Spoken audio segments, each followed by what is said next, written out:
Bonjour tout le monde, c'est Paul de Crypto Formation avec vous. Aujourd'hui, c'est probablement la vidéo la plus importante que j'ai jamais faite sur YouTube parce qu'on va parler stratégie. On va revoir le cycle de 2020 à 2022, voir ce qui s'est passé, ce que j'aurais pu améliorer. On va voir les erreurs qui m'ont coûté des milliers de dollars, les apprentissages qui en ont découlé avec des exemples concrets. Aussi, on va voir les bons coups que j'ai faits, que je vais répéter dans les prochains cycles haussiers. Donc vraiment, cette vidéo-là est pour vous parce que quand j'ai commencé en crypto-monnaie, j'aurais aimé avoir un gars qui prend le temps de faire une vidéo comme elle que je vais faire pour m'expliquer quelles sont les erreurs à éviter et comment s'assurer de maximiser les bons coups pour faire un maximum d'argent dans un cycle de crypto-monnaie. Donc, je vous encourage vraiment à prendre des notes dans cette vidéo-là, l'écouter du début à la fin parce que je pense que c'est important. Et je pense que ça va être vraiment intéressant parce que j'essaie de vous rendre ça le plus concret possible. On va parler d'opportunités ratées, de gains qui n'ont pas été pris à temps, d'avoir vu les narratifs avant les autres, d'avoir vu les narratifs après les autres. On va parler du fait d'aller contre la Fed. Donc vraiment, on parle de tout dans cette vidéo-là. Et s'il vous plaît, si vous pensez que ça peut vous apporter de la valeur, mettez un like et mettez un commentaire, s'il vous plaît. Et ah oui, dernière chose, j'aimerais vous rappeler que mon groupe Patreon avec le rapport mensuel de Paul Crypto Formation s'en vient dès la semaine prochaine avec plusieurs surprises et invités spéciaux dont Chantal Lang qui va avoir sa place dans mon rapport aussi et d'autres invités surprises. Donc restez à l'affût, ça va sortir la semaine prochaine.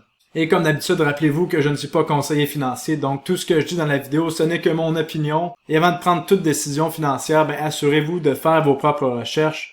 Donc ceci étant dit, commençons la vidéo. Donc comme dirait Morpheus dans la Matrice, il y a une différence entre connaître le chemin et marcher le chemin.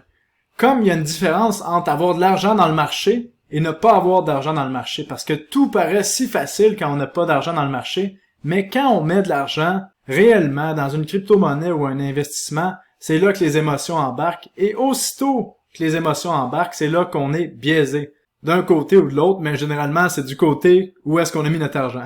Donc, ça, en tant qu'investisseur, je pense que c'est vraiment important de le savoir. Et aussi, ce que veut dire la phrase de Morpheus ici, c'est que vaut mieux prendre les conseils de quelqu'un qui a investi dans le marché et qui a fait beaucoup d'erreurs dans le passé que de quelqu'un qui a jamais mis $1 dans le marché ou qui a jamais acheté une action. Donc, de mon côté, pourquoi est-ce que je pense que cette vidéo-là peut être utile pour vous, peu importe le type d'investisseur que vous êtes? C'est parce que je suis dans le marché des cryptos depuis fin 2016. J'ai déjà vu 2 cycles haussiers et 2 cycles baissiers. Et je suis dans le marché des actions depuis presque 10 ans maintenant. Et j'en ai fait des erreurs et des bons coups. Et c'est ça que je veux vous partager aujourd'hui. Donc maintenant qu'on a parlé de ça, je pense qu'on peut aller voir le marché des crypto-monnaies à l'instant. Donc on va parler en ordre chronologique. On va commencer de mars 2020, du crash du COVID, jusqu'à maintenant, où est-ce qu'on a le crash de 2022 au niveau du marché des crypto-monnaies. Et entre 2020 et 2022, il y a eu 3 cycles haussiers au niveau des crypto-monnaies, particulièrement au niveau des altcoins. On les voit ici. Vous voyez le premier cycle qui a donné 250% de moyenne sur le marché des cryptos.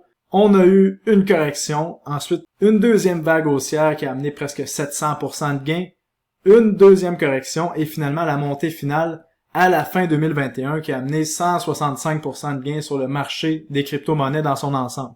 Et ça, pourquoi je vous montre les 3 vagues? C'est parce qu'on va parler des vagues individuellement, les signaux de sommet de marché, et surtout pour vous expliquer que le marché fonctionne en vagues, justement. Parce qu'il n'y a rien qui monte en ligne droite, et il n'y a rien qui descend en ligne droite, sauf peut-être quelques altcoins ou shitcoins. Donc, en début mars 2020, j'avais déjà eu l'expérience d'un cycle de crypto-monnaie complet, qui était entre 2017 et 2018, qu'on peut voir juste ici. Et il y avait certains apprentissages que je gardais avec moi. Le premier, bien sûr, c'était prendre des profits, prendre des putains de profits. Ça, c'est vraiment important.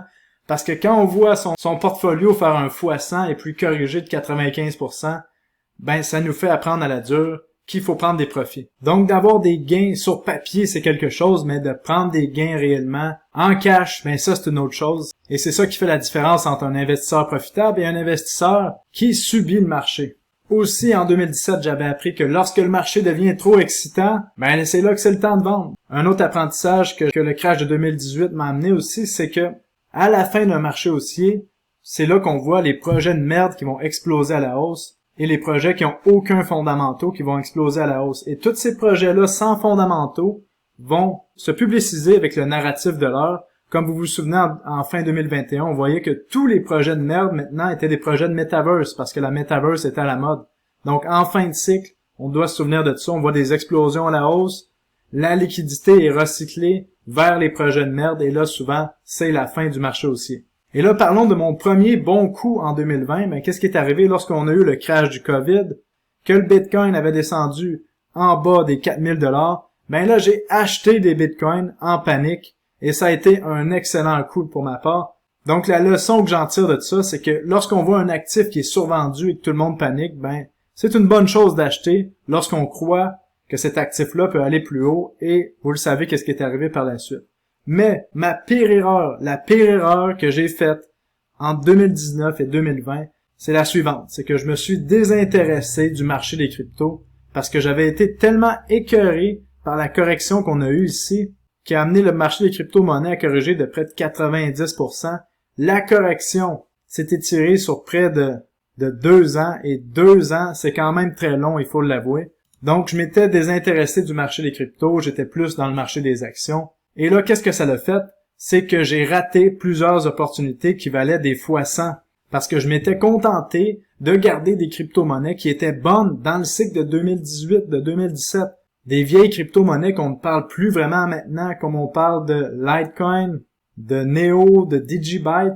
Bon, qu'est-ce que ça veut dire, ça? C'est que les gens, justement, qui ont fait des gros gains et qui n'ont pas pu vendre dans le cycle précédent, qui détiennent des crypto-monnaies, vont vendre à chaque fois qu'il y a une montée. Donc, de détenir des crypto-monnaies qui étaient à la mode à un cycle précédent, c'est correct s'il y a une possibilité de développement dans les prochaines années, mais s'il n'y a pas vraiment de possibilité de développement, que le narratif sera pas à la mode, par exemple comme le Litecoin, ben, il y a des bonnes chances que cette crypto-monnaie-là, oui, va monter vu que c'est un cycle haussier, mais montre pas autant que les nouvelles technologies qui vont être à la mode. Donc, j'ai appris à la dure quand j'ai vu des crypto-monnaies dans la finance décentralisée qui faisaient des fois 10, des fois 20, des fois 100, pendant que moi, j'étais là avec mes vieilles crypto-monnaies.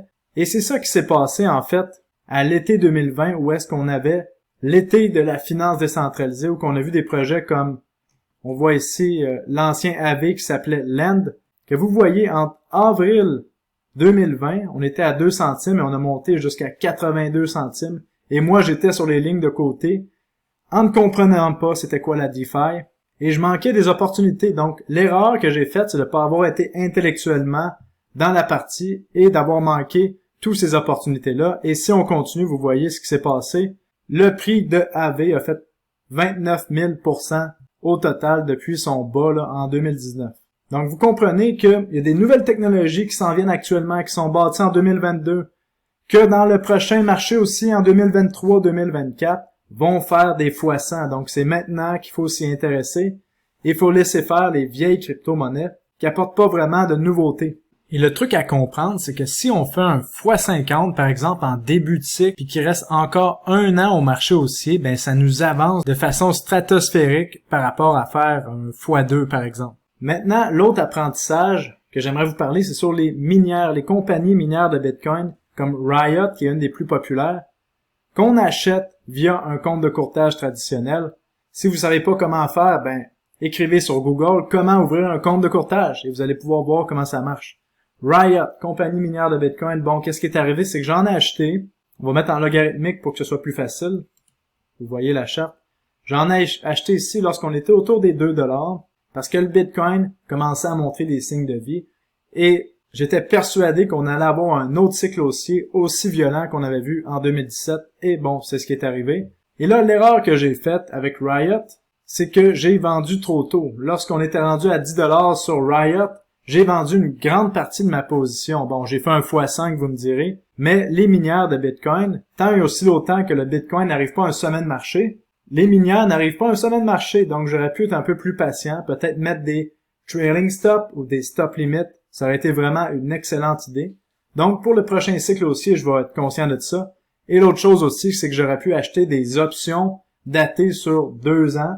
Et vous vous rendez compte, si vous achetez des options qui ont une expiration dans 2 ans, sur un actif qui est à 2 $ et que l'actif monte jusqu'à 75 $, ben les profits sont incroyables. Donc encore une fois, un apprentissage que je vais me souvenir pour le prochain cycle aussi. Et encore une fois, il faut se rappeler que les compagnies minières de Bitcoin, c'est comme avoir un levier sur le Bitcoin. Donc, quand ça monte plus vite que le Bitcoin, mais quand ça descend plus vite que le Bitcoin. Donc, rappelez-vous de ça. Et avant d'acheter n'importe quelle compagnie minière, assurez-vous qu'elle soit viable et qu'elle survive au marché baissier du moment. Et ça, je pourrais faire un rapport peut-être dans les prochaines semaines si ça vous intéresse. Et là, si on continue, un autre apprentissage que j'ai fait en 2020, mais je dirais principalement ici, là, dans la correction qu'on voit fin 2020, c'est les personnes sur Twitter qui font la promotion de projets. Ben là, il faut s'assurer que la personne que vous suivez sur Twitter n'est pas payée par le projet pour faire la promotion et qu'elle a vraiment fait ses recherches fondamentales. Et sur Twitter, quand on est dans un marché haussier, ben tout le monde a l'air d'être un génie, mais c'est quand on est dans un marché baissier qu'on voit ces gens-là disparaître. Donc, de mon côté, j'utilisais des personnes sur Twitter comme accélérateur pour voir quels étaient les projets qui avaient du bon sens dans la DeFi parce que je voulais comprendre ça en voyant les x100 de partout. Et bon, après, je faisais mes recherches pour le côté fondamental, voir si c'était un projet solide. Mais parfois, je voyais des projets qui explosaient à la hausse avec aucun bon fondamentaux.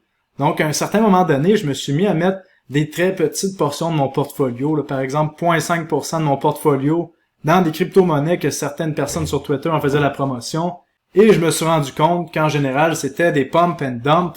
Donc, après ça, je me suis juré de ne plus jamais faire ça, et d'ailleurs, je n'ai plus jamais fait ça. Et de mon côté, quand je parle d'une crypto-monnaie en tant que YouTuber ou sur Twitter, ben, je m'assure que les fondamentaux sont bons, et en général, je possède la crypto-monnaie et je suis pas là pour domper sur la communauté. Je suis là pour surfer le narratif d'une crypto-monnaie, et si j'ai à vendre la crypto rapidement, ben, je vous le dis que ce n'est que pour le court terme. Mais ces gens-là, qui sont payés par les projets, le feront pas, donc soyez conscients de ça.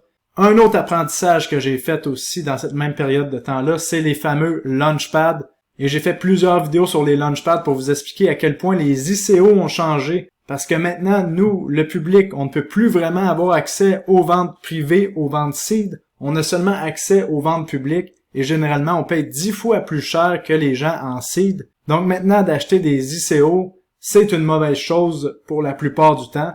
Sauf si on a accès aux ventes seed et aux ventes privées. Et moi, en tant que YouTuber, j'ai accès à plusieurs ventes seed et ventes privées. Et je vais donner accès à ma communauté qui va s'inscrire à mon Patreon, à certains projets que je trouve intéressants en passant. Donc ça, c'est un autre apprentissage. Et si on continue, on a eu notre superbe montée juste ici, là, que vous voyez, entre octobre 2020 jusqu'à mai 2021. Et là, c'est là que j'ai appris un apprentissage incroyable qui m'a permis de faire des gains incroyables. C'est tout ce qui était les narratifs. J'ai compris que les crypto-monnaies montaient en narratif. Qu'est-ce qui n'était pas le cas en 2017, 2018?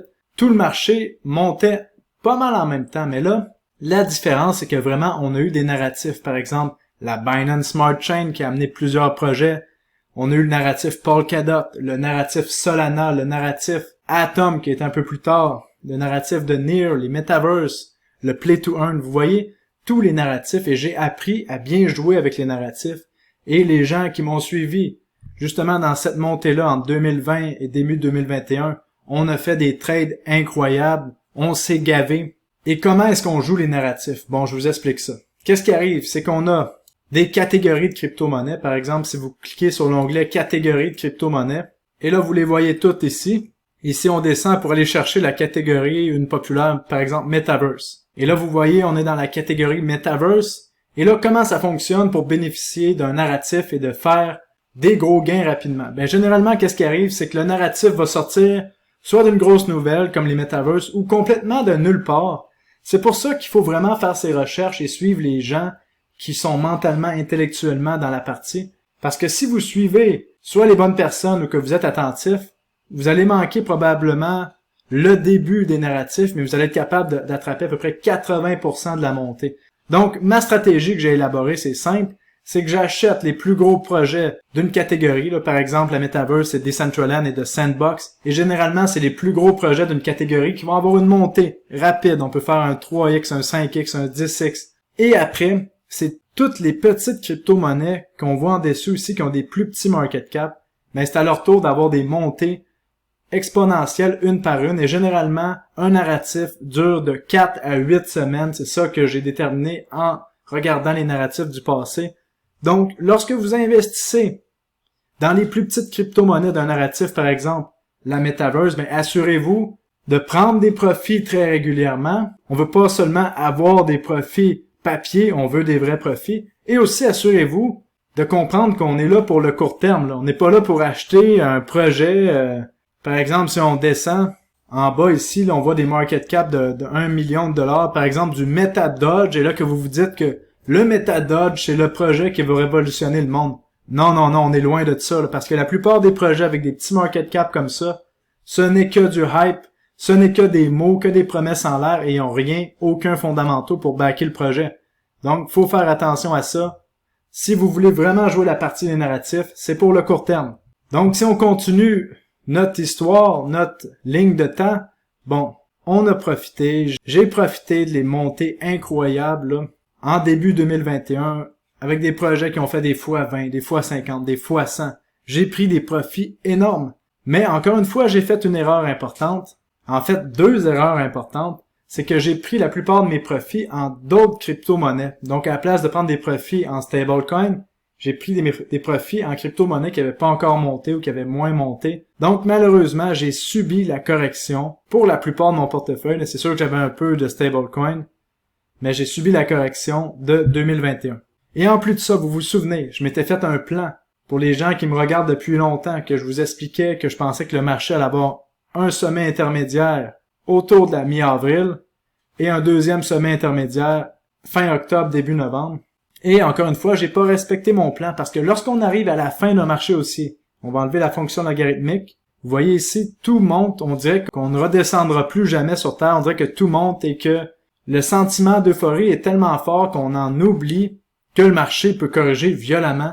Et je me suis fait emporter par le hype et j'ai pas pris autant de profit que j'aurais voulu. Et avoir pris plus de profit, vous voyez juste ici, j'aurais pu racheter des crypto-monnaies avec un discount de plus de 50% pour la plupart des crypto-monnaies. Et en plus de ça, on va se rappeler les signaux de sommet de marché qu'on a vus juste ici, en avril et en mai. Ben, tout simplement, on a vu Coinbase qui faisait son IPO.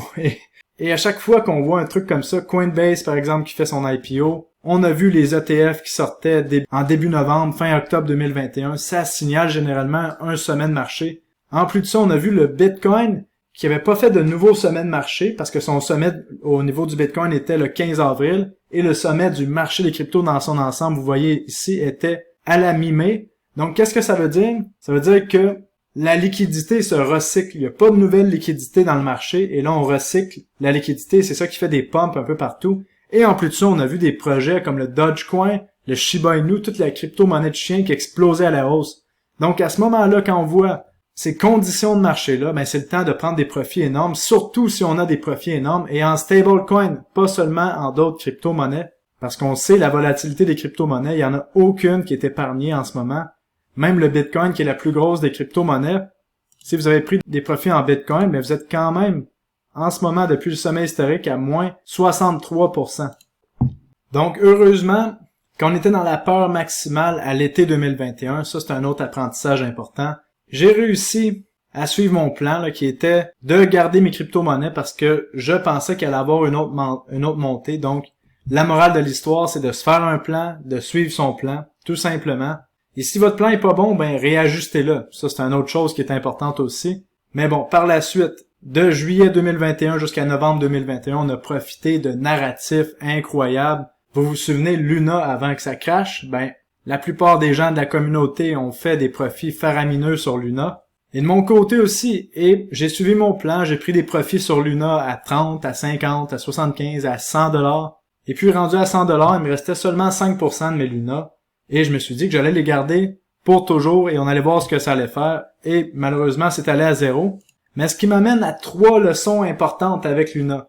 C'est quand un projet a beaucoup monté et que vous êtes à profit, un profit incroyable, un 10x, même juste un 5x, mais comprenez que vous n'êtes pas tout seul. Donc c'est une question de temps.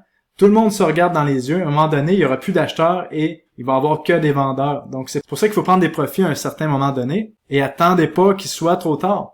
Deuxième chose qu'on a appris avec Luna, c'est que s'il y a une surface d'attaque possible sur un projet ou un exploit ou un hack qui peut être fait sur un projet, ça va être fait. Et là, sur Luna, on avait une surface d'attaque qui était que si le UST perdait son peg de $1, des bitcoins allaient être vendus sur le marché et là, les grosses institutions en ont profité pour détruire complètement Luna. Donc, si vous voyez un autre projet qui a des surfaces d'attaque possibles, qui a des choses qui n'ont pas de sens, ben dites-vous que ça va être attaqué. Donc, êtes-vous prêt à vivre les conséquences ou non? Faut se poser la question. Si c'est non, ben ça vaut la peine de sortir du projet.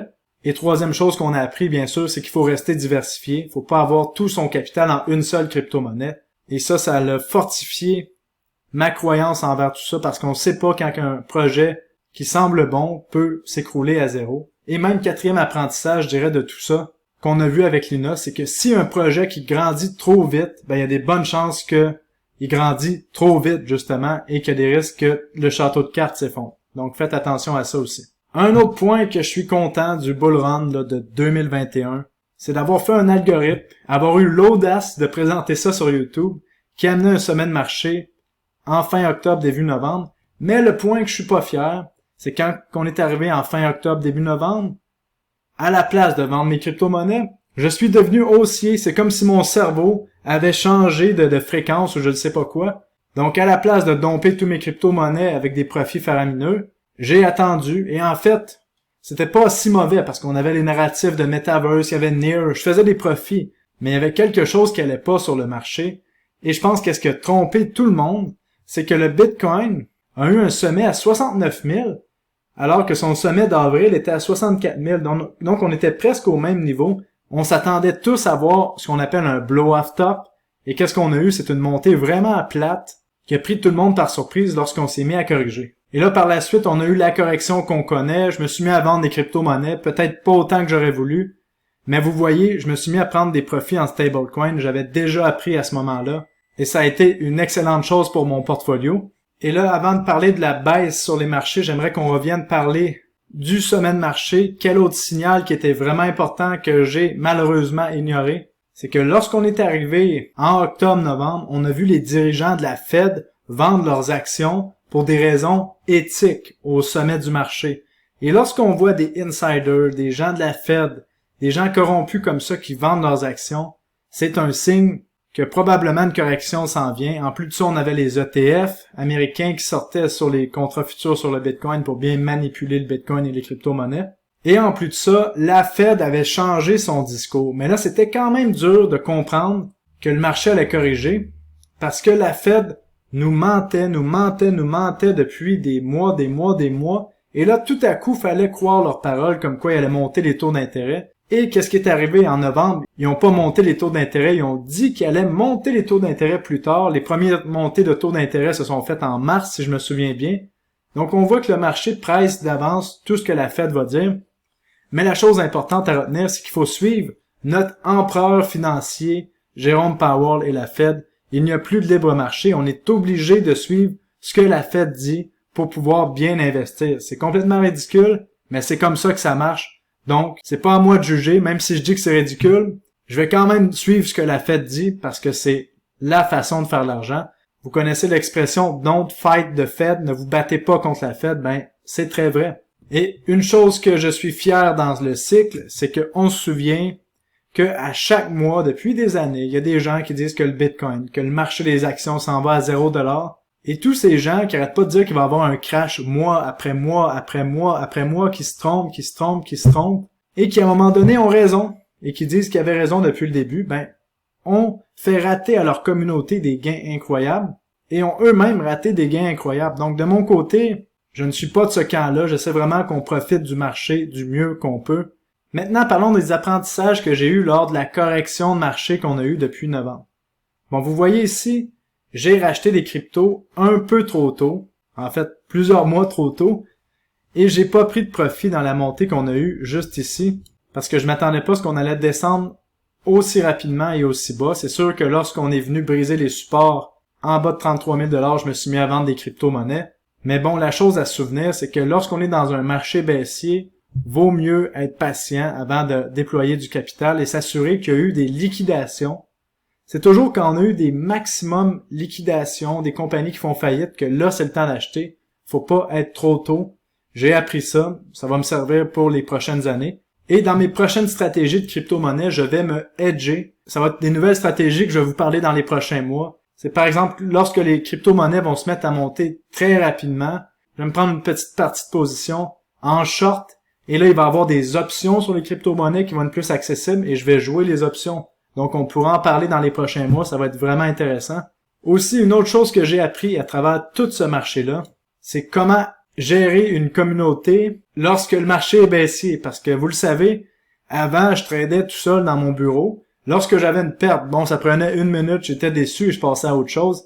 Et là, maintenant, quand j'ai une perte et que j'ai fait mon analyse de marché sur YouTube, j'ai dit par exemple que le marché montait et le marché descend à la place, mais là, il y a beaucoup de monde qui ont des pertes et qui se gênent pas pour me le dire. Donc pour moi, ça a été un apprentissage à la dure et je pense que ça m'a rendu plus fort. Donc encore une fois, on apprend, on devient meilleur et comme Morpheus le dit, c'est en marchant le chemin qu'on apprend beaucoup plus vite. Donc je vais vous donner mes pensées finales pour la vidéo, quelques leçons finales et en passant, dans le prochain cycle des crypto-monnaies, je vais en apprendre plus sur les NFT, possiblement commencer à acheter mes premiers NFT comme j'ai parlé dans mes vidéos précédentes. Et dans le prochain rapport sur Patreon, il va y avoir Chantal Lang qui va nous faire un rapport sur les terrains dans les metaverses, donc ça va être intéressant de regarder ça. Donc ce que j'ai à dire, c'est que apprendre de ses erreurs, ça coûte des milliers de dollars, mais ça vaut des dizaines de milliers de dollars par la suite si vous réussissez vraiment à pas faire les mêmes erreurs 2 fois.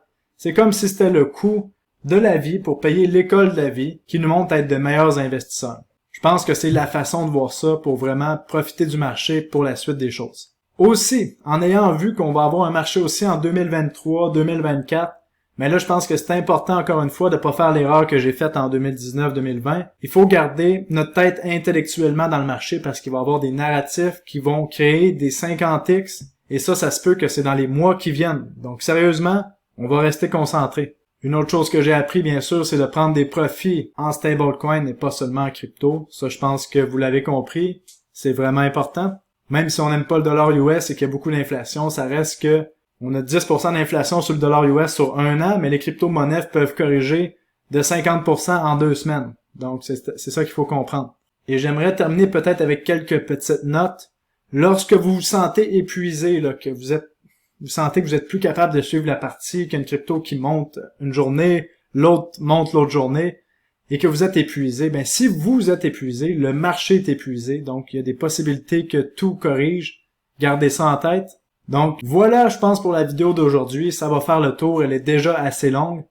Vous connaissez ma stratégie pour la suite des choses. J'investis mon portefeuille en plusieurs allocations, en plusieurs crypto-monnaies, dans plusieurs catégories, dans le but de bénéficier d'un narratif. Lorsqu'on va avoir un narratif clair, ben je vais investir dans les plus petites crypto-monnaies de ce narratif-là. Je vais continuer de suivre la Fed, tout simplement parce que c'est l'empereur de la finance mondiale. On n'a pas le choix d'y suivre. Et encore une fois, j'espère que tout ce que je vous ai dit là, tous mes apprentissages, j'espère vraiment que ça va vous servir dans votre parcours d'investisseur ou dans le prochain bull run des crypto-monnaies. Et honnêtement, j'aurais aimé ça, voir cette vidéo-là avant le bull run de 2020-2021. Mais bon, au moins maintenant, je sais tout ça pour la suite des choses. Et qu'est-ce qui compte, c'est le maintenant et qu'est-ce qu'on va faire plus tard. Donc à tous mes guerriers et guerrières, je vous dis, merci d'avoir été là et passez une superbe journée, vraiment. On se revoit dans une prochaine vidéo. Salut, bye bye.